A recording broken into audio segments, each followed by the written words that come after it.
On January 5th, 2012, Mojang added the Superflat world type to the world generation options.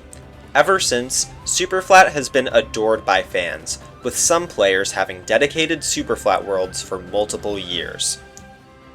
In the speedrunning scene, Superflat is unfortunately not very active. This doesn't mean that the world record is unoptimized, as that is far from the case. The current world record for both random seed and set seed is held by a runner named Region, a good friend of mine. A few days ago, a couple of my friends were all speedrunning Superflat, as it had been a while since there was any activity in the category.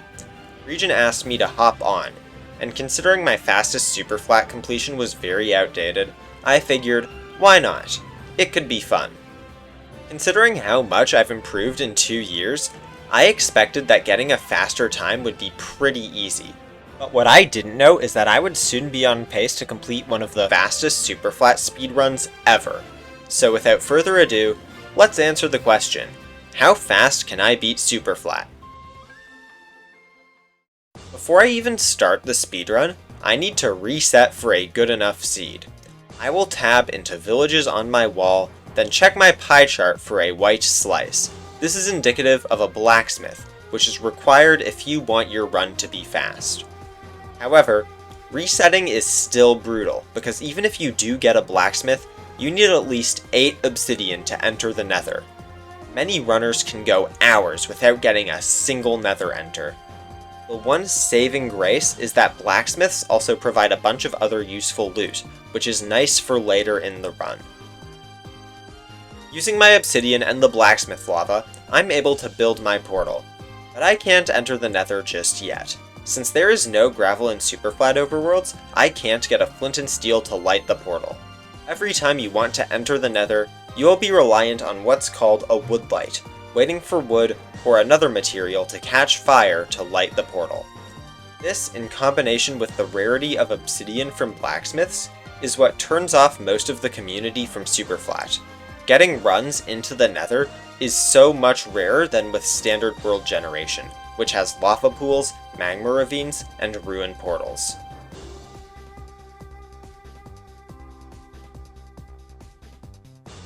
Upon entering the nether, I'm greeted with a treasure bastion. The terrain is kind of tricky, but after a bit of digging, I'm able to reach the bastion in under 3 minutes and start my route. I take a few hits, but it's nothing that I can't heal off. Treasure is generally one of the faster bastions. However, it has the fatal flaw of containing a magma cube spawner, which gets in the way of using the pie chart to find the fortress. Breaking the spawner is way too slow for my liking, so I need to use some quick thinking to figure out where to go. I know that I'm in the positive-negative quadrant in the nether.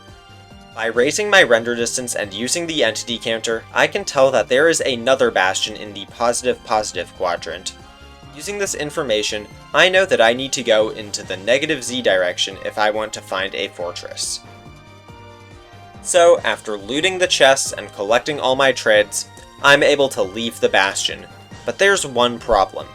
I only got 13 pearls. This means that I can freely throw only a single pearl, and any more, I would be gambling on the run's completion. 30 seconds after leaving the bastion, I'm able to find the fortress and use my one free pearl to land close to the blaze spawner. After visiting the second spawner, I get rewarded in the form of a bunch of strays. I get slightly above average rates, going 6 for 11. And while you may think it's now time for me to leave the nether and measure my Eye of Ender to find the stronghold, I don't have to. In fact, you can't even throw an eye. I already know where the stronghold is. And if you are knowledgeable in Superflat, so do you. This is because strongholds will spawn in the same location in every seed. At least in 1.16. I think this might be fixed in the latest version. Anyways, I'm 60 blocks away from stronghold cords. Normally, this would be great proximity, but unfortunately, they just so happen to be buried deep into a wall. This loses me around 40 seconds, but I can't let it get to me. I'm on great pace. I need to lock in. In Superflat, strongholds generate in the sky, which is honestly really nice because you can find the portal room instantly. Considering how far away it is, I make the split-second decision to use a pearl. I don't get punished, because there is a spare pearl in the altar chest above the portal room, which is a 0-eye. I'm able to enter the end with nothing left over. I think it's important to mention that my mic was off pretty much the entire run and I had no idea, so I'm just going to let the end fight play out. 10 pace, like 8:30 and enter. Oh, what? And you've been saying nothing. I didn't even Wait, know. my mic's been off! Oh my goodness, I've been complaining, That's so funny. We've just been Just ignoring you. ignoring you the whole time. You should... Oh, you have this.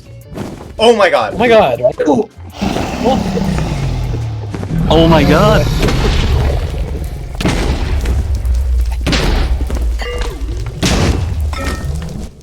Altoid perch! Altoid perch! Oh my goodness! Quick YouTube That's video. insane. Wow. Yeah, that was a fast YouTube video, goddamn. That's actually like really good. That's 3rd place, I'm pretty sure. 9:30, Yeah. holy cow. Wait, that's That's really third nice. That's the 3rd person. what with was the sub-time. seed? I want to see it now. Less than 2 hours after getting on, I was able to get one of the fastest Superflat completions ever. I'm proud of this run because I think I played it pretty well. But I knew that it could have been so much faster. So I decided to rerun it. Let's see how fast I can really beat Superflat.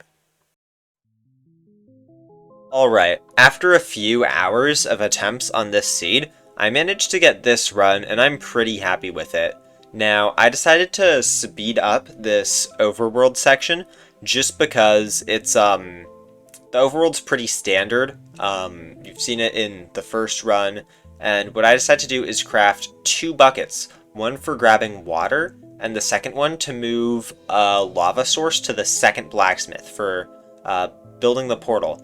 Now, there's this big slime, but luckily I'm able to deal with him by using the lava bucket. And I'm able to finish my portal at around the 1 minute mark, which is pretty nice, pretty good pace. My fastest enter is just below 120 seconds, and I'm able to enter here at 126.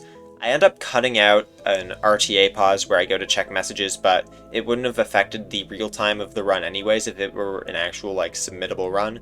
But yeah, I enter the nether on 2 render distance to be able to beat this flowing lava, but barely.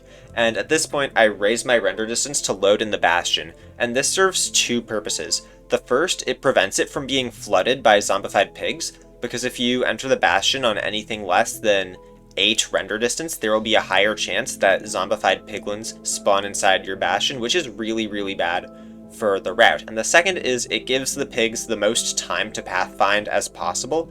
And that's because in Treasure, you want the pigs to have some time to pathfind, because if not, it can mess up your route, which is a little bit annoying. So luckily for me, I'm able to start this route here, avoid some pigs on the stairs, and here's what I'm talking about with the want to give some pigs time to pathfind. I didn't give the pigs enough time to pathfind, and they were standing in the way, but luckily I'm able to deal with them with some well-timed gold throws. So overall, I think I played the start of this route pretty clean, with not getting hit a single time, but I did throw a little bit more gold than I would have wanted to. I ended up throwing 4 gold, when in reality I should probably be throwing 1 or 2 less than I could have. It's not something that's super huge, but it's just you want to optimize every small thing about the run, including eating there. Eating an apple when you're on 2 hunger. It's a very small optimization, but it's very important. Now, I grab a very specific amount of gold, and this is because I'm actually using a mod that standardizes almost all the RNG on the seed. Now, you can call me a big cheater for doing this, but I'm gonna be honest, I think it's just more fun rather than having to reset because I don't get enough pearls, or reset because I don't get enough string, or reset because I don't get a fire res or something. I think this is a lot more fun. It allows to showcase the potential of the seed a little bit more, if you ask me. So it's just overall, I think it's just a good decision, better content wise as well.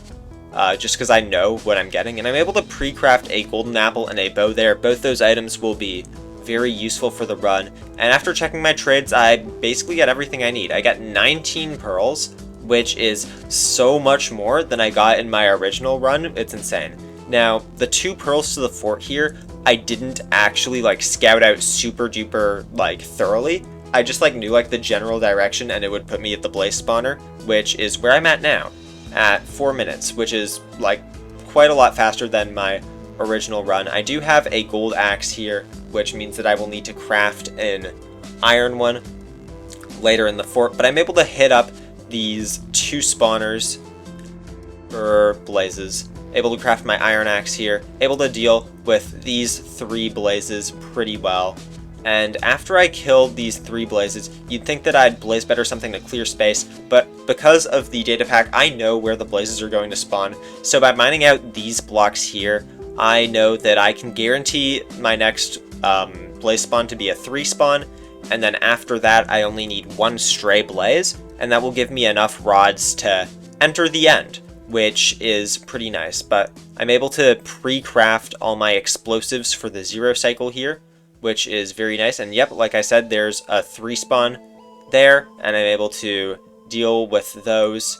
And after that, now I'm just able to go to the stronghold, and now all I'm looking for is just a stray blaze, and I'm looking, I don't see one. I go down this hallway, and I see quite a few blazes, which I'm very happy for. Only need 1 though, so I'm able to grab this guy. He drops, which is, I knew that he would drop just because of the RNG mod, and now I'm able to go to the stronghold, and I take some different terrain than I did in my run, just because I was actually able to scout the seed afterwards. And the reason I didn't go this way in my first run is because no one would check here. No one is going to send a basalt ravine in a real run, but luckily it opens up right where I need it to, and I'm able to build my portal at slightly different chords than I did in the run, and that's because it's going to put me right on top of the portal room at 6 minutes flat, which is pretty good pace. I'm able to enter the nether. I almost made that same mistake. I made that mistake in a previous video where I said entered the nether when I entered the end. But no, I'm able to enter the end